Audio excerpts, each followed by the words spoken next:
반갑습니다. 띠용입니다. 구독, 좋아요 부탁드립니다. 무과금으로 열심히 육성을 해서 36만 5천 다이아를 들고 있는 띠용TV입니다. 일단 제가 나이트크로우를 잘 안하다가 최근에 좋은 이벤트를 하는 바람에 다시 플레이하게 되었습니다. 제가 이것 좀 깔끔하게 만들고, 그래서 지금 전설을 무료로 주는 이벤트를 하고 있고 이것저것 챙겨주다 보니 이제 나이트크로우를 좀 재밌게 플레이를 하고 있는데 장난 아닙니다. 이번에 그 마지막 능력치라고 일컬어지는 재사용 대기 시간을 상당히 많이 올렸습니다. 상당히 많이 어느 정도 올리다 보니까 와, 이 캐릭터가 달라지더라고요. 저는 명중이랑 방어력을 버리면서까지 올렸었는데 야, 이거 효율이 굉장히 많이 올라갑니다. 나이트크로는 이 평타보다는 이 스킬 데미지가 굉장히 높게 되어 있어서 스킬을 많이 사용할수록 빠른 사냥이 되더라고요. 그리고 이 캐릭터가 세지다 보니까 시험의 탑도 굉장히 많이 올라갔습니다. 원래 63층인가 62층이었는데 이번에 68층까지 올라갔습니다. 68층.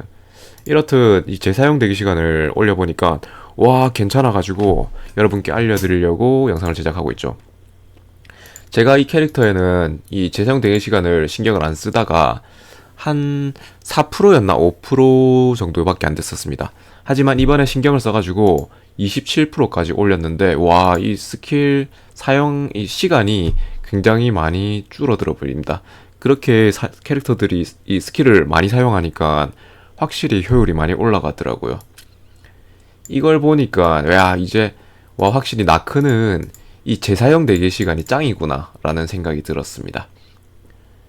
지금 재사용 대기 시간은 27%까지 올렸고 이걸 보면 장비에서 19, 마력 무기 숙련에서 2%, 마력 주입에서 4%, 무기 외형에서 2%가 있습니다. 우선 장비를 설명해 드리면 우선 반까마귀 이거 7강 이상 다 만들어서 이번에 재사용 대기 시간 감소율을 2% 붙였습니다. 이거는 세 번째 세공이라서 7강 이상이어야지 붙을 수가 있습니다.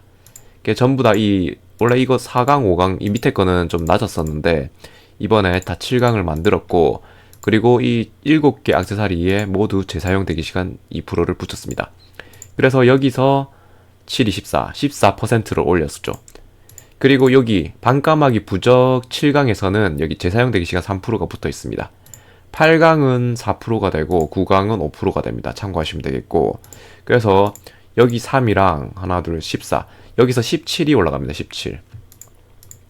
그리고 여기 영롱한 유물에서 재사용 대기 시간 1%를 붙였고, 그 다음에 영광의 허리띠에서 재사용 대기 시간 1%를 붙였습니다. 여기 아티팩트랑 액세서리 같은 경우 여기 방어 세공 옵션을 붙일 수 있는데 재사용 대기 시간을 붙일 수 있으니 참고하시면 되겠습니다.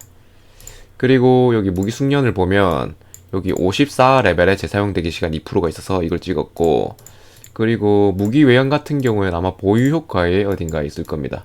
요 재사용 대기 시간 보유 효과. 그리고 그다음 뭐였지? 그다음 마력 주입. 마력 주입에서 여기 첫 번째 여기 마지막 거 재사용 대기 시간 2%가 있고, 그리고 여섯 번째에 이거 추가 능력치에 재사용 대기 시간 감소율이 있습니다. 이렇게 올리다 보니까 이 캐릭터의 재사용 대기 시간이 27이 되었네요. 조금 더 올려볼 소지가 있습니다. 와, 근데 이게 이 스킬을 다 돌리니까 MP가 계속 말립니다. 그래서 지금 일반 공격을 못 쓰고 있는 상태고, 이제는 이 재사용 대기 시간이랑 정신력 소모 감소율, 그리고 정신력 회복량까지 3개를 동시에 챙겨야 된다는 생각이 드네요. 와, 이게 최후 이 능력치인 것 같습니다. 이게 굉장히 효율이 좋아가지고, 이렇다 보니까 이게 이런 얘기가 있었습니다. 댓글에 달아주시는 분이 활이랑 창이랑 비교를 하는데 활 같은 경우 이거 재사용 대기 시간이 50%를 넘어가면 창보다 사냥을 잘한다고 합니다. 그 활에는 기술의 맹공 2에 재사용 대기 시간 20%가 붙어서 여기서 재사용 대기 시간 30을 만들게 되면 활로 넘어갈 만하고, 이 밑으로는 그냥 창하는 것도 굉장히 괜찮은 것 같네요. 창으로도 이 재사용 대기 시간이 이게 늘어나니까 스킬 쿨타임이 굉장히 많이 줄어서 사냥 속도가 굉장히 빨리 빠르진다는 느낌을 받고 있습니다. 그리고 스킬을 빨리 돌리니까 시험의 탑도 잘 올라가네요. 그래서 이번에는 제 부캐는 이 재사용 시간이 좀 낮은 상태라면 그냥 활 하는 게 좋은 것 같고, 재사용 대기 시간이 이게 30%를 넘기면 활로 넘어갔을 때 재사용 대기 시간이 50%가 되기 때문에 그때부터는 좀 활이 괜찮다라는 소리가 들립니다. 그래서 이번 무료 클챗 때 저는 이 캐릭터 활로 넘어가서 한번 즐겨보도록 하겠습니다. 처음에는 양손검으로 즐겼고 두 번째는 창으로 넘어와서 굉장히 재밌게 즐겼네요. 이제는 이제 활로 넘어가서 이 재사용 대기 시간을 이제 늘려가지고 조금 더 빠른 사냥이 되도록 노려보도록 하겠습니다.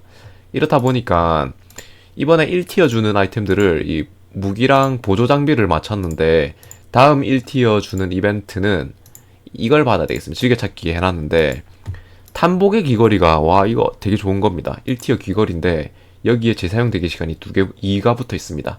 그리고 명중이랑 무기 피해랑 이중 피해도 있어서 탐복 2개를 가지고 오면 이 4%가 붙게 되고, 그리고 슈타 망토에도 재사용 대기 시간이 2% 있습니다. 그리고 슈타 신발에도 2%가 있고, 그 다음에 각반에도 2%가 붙어 있습니다. 그래서 탐복 2개, 슈타 장비 3개 하게 되면 총 5부위니까 10%가 늘어납니다. 여기서 장비에서 이제 재사용 대기 시간 10%를 챙길 수가 있고, 그리고 요거 명예 견장 같은 경우 정신력 회복력 10이랑 정성력 소모 감소율이 붙어 있고, 명예 허리띠에는 이게 정신력 소모 감소율이 붙어 있어서 이것도 조금씩 차츰 챙겨야 되겠다는 생각이 듭니다. 그리고 명예 귀걸이에는 또 정신력 소모 감소율이 있어서 이 명예 시리즈도 좀 섞어야 되겠다는 생각이 들더라고요. 지금은 약간 이런 식으로 생각을 하고 있고, 그리고 여기 탈 것 보유 효과였던가? 판뜨거나 이거 무기외형, 전설 무기외형에 있구나. 전설 무기외형에도 재사용 대기 시간이 또 붙어 있어가지고 여기 6개 때 붙어 있고, 밑에 걸 못한다 싶고 딱 6번까지는 좀 채워보도록 하고 싶네요. 전설 무기 6번 재사용 대기 시간이나 정신력 소모, 명중까지 있네. 여기가 정말 해자인 것 같습니다. 그 외에도 몇 가지 챙기다 보면, 부지런히 챙기다 보면 60% 이상은 챙길 수 있을 것 같아서 파이팅 해보도록 하겠습니다. 오랜만에 좀 목표가 생겨서 나이트 크로우가 재밌어졌습니다. 이게 할 게 생기니까 굉장히 재미있는 것 같네요. 그래도 지금 다이아도 많이 생긴 상태고 아이템들도 많이 풀어주고 있는 나이트 크로우라서 굉장히 재밌게 플레이를 하고 있습니다. 앞으로도 나이트 크로우 좋은 정보와 영상을 제공해 드리도록 하겠습니다. 시청해 주셔서 감사합니다. 뿅.